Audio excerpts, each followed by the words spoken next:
Пушкина көчөсүндө бүт баарын ошол жака алып келип атат, ошол жака көчүрүп. 11 июнда министрлер кабинетинин төрагасы Акылбек Жапаров Борбор калаанын Дордой фут азык-түлүк базарында иш алып барган жеке ишкерлер менен жолугушту. Конструктивдүү пикир алмашуу болуп, министрлер кабинетинин башчысы контролдук кассалык аппараттарды орнотууга жана эсеп фактураны киргизүүгө каршы чыккан ишкерлердин позицияларын жана сунуштарын укту.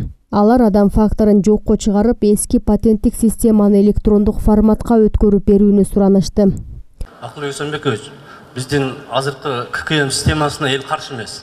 Баары силердин жүргүзүп аткан саясатты колдойбуз, бюджет болсун, элдер айлык акын алсын депчи. Болгону элге упрощенный вариант керек да, жеңилдетилген система. ККМге азыр бул жерде байкалар айтып өттү, 1% кошуп атышат. Сахар 100 сом болсо, бир кап сахарга 50 сомго чейин кошуп атышат, 35 сом. Ошол эле майды алсак, бардык нерсеге аз эле кошот, оптовый. Анан кантип биз выручкадан 6% төлөйбүз. Мамлекеттин талабы бул жер аябай чоң болуп атат да, элдин көйгөйү ушул проценттин жеринен келип атат. Мына сиздерге чечимди кабыл алганы келдим да бул жерде. Патент төлөйм десеңер, патент төлөгүлө. Иштейсиңерби? Иштегиле патент менен.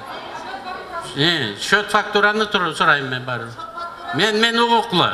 Каалайсыңар патентте төлөбөй эле койгула. Бирок счет фактураны айткыла мага. Мага контрабандисттерди айтып бергиле. Сиздер менен акылдашып алып бир нукка түшөйлү.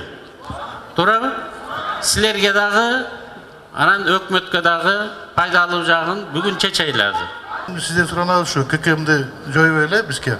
Убактылуу болобу же ушу бизге патенттик система кылып туруп эле, бирок патентти кылганда дагы ушу ишкерлерге ушу жоопкерчиликти биздин мойнубузга билип, ар бирибиздин немебизди эсептеп туруп, чоңураак иштеген чоңураак, патент төлөгүлө азыраак төлөп туруп, ошонун баарыбызын ушу төлөй тургандай кылсак да, бар арабызда ушу төлөбөй дагы жүргөндөр бар да. Акылбек Жапаров ишкерлерге көзөмөл кассалык машиналарды киргизүү зарылдыгы боюнча мамлекеттик саясатты түшүндүрүп берди. Бул министрлер кабинетине социалдык милдеттенмелерди аткарууга, ошондой эле көмүскө экономиканы жана контрабанданы кыскартууга жардам берет деп түшүндүрдү. Биз сиздерге жумуш иштеп аткан үчүн ыраазыбыз. Биз силердин жоон териңерди сыйрыбайлы деген жерибиз жок. Бирок ушул жерден миллионду, миллиардты таап алып, анан бөлөк республикага катышып кетип, ошол жактын бизнесин көтөрүп аткандарды биз эми келе кой, беркел бизге кичине акча төлөп кой дейли деп атабыз. Мына азыр арак саткандар боюнча айтып коеюн. 2011-жылы мен министр финансы болуп турганда 1 миллион 600 000 декалитр арак сатылчу. Мен ошондон аксыз чогултчумун да.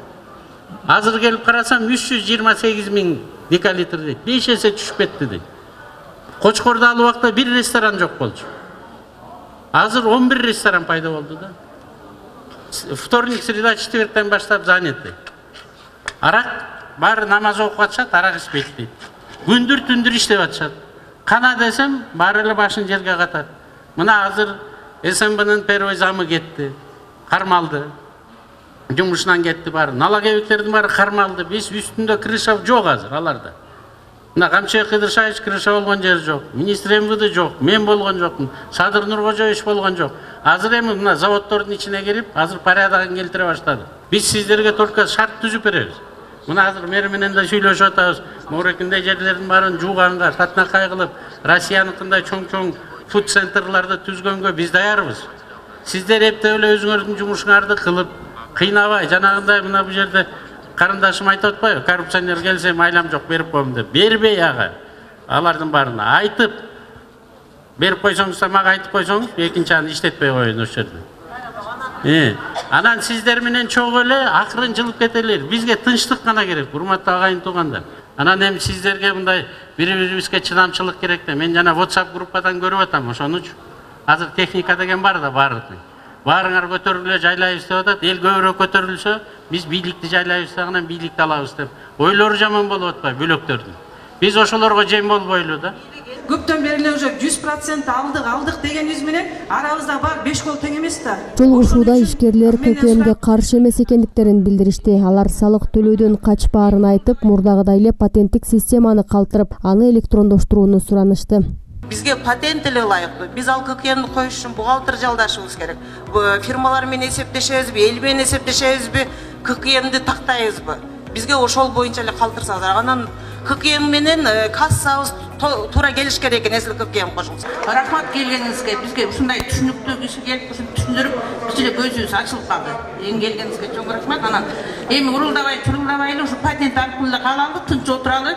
Барып эле ак үйдүн астына ажылдай бербей. Туура айттымбы? Ошондой эле министрлер кабинетинин башчысы ишкерлерди салыкты ак ниеттүүлүк менен төлөөгө жана калктын саламаттыгына терс таасирин тийгизген антибиотиктери бар шектүү азык-түлүктөрдү сатуудан баш тартууга чакырды. Кошумчалай кетсек, бүгүн 13-июнда Бишкекте өкмөт үйүнүн алдында ишкерлер контролдук кассалык машинага каршы митингге чыгышкан. Алар менен министрлер кабинетинин төрагасы жолугушуп пикирлерин укту. Төрага дүкөнчүлөргө көзөмөл кассалык машина жана өткөрүлбөгөн товарлар үчүн түзүлгөн айыппулдар убактылуу токтотулганын билдирди.